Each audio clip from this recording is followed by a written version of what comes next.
Well, hello once again to everybody in the Orosi Cutler Villa Crew.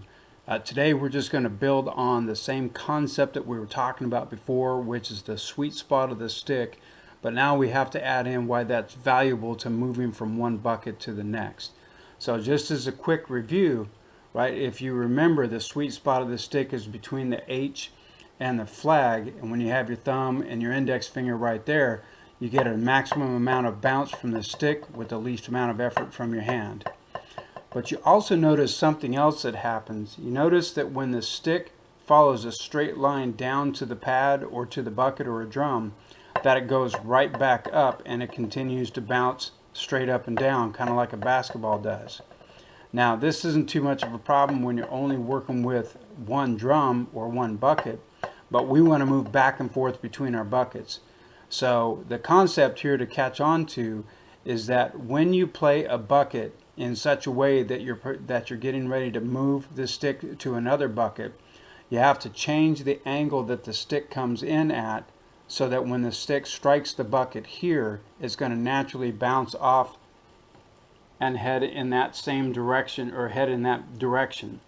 So it's kind of like bouncing a ball, like playing foursquare or something like that, where the ball bounces in like this and then goes back out like that to your partner.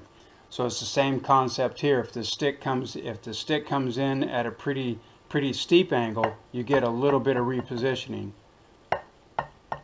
But as the angle gets a little bit more shallow, you see that the stick just naturally bounces itself over to the next bucket.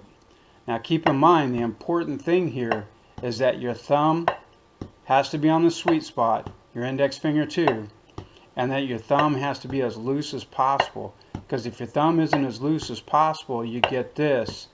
And you notice how now I'm repositioning the stick instead of allowing the stick to naturally bounce over. So spend a lot of time, like especially on the inside diddles, just really getting really comfortable with getting the first part of the diddle to land on the bucket in such a way that it's directing the stick to the second note of the diddle. So that, my friends, is my rumor. I am sticking to it, and we will see you again when we get together to talk buckets, sticks, and putting on a pretty cool show. All right, you guys take care.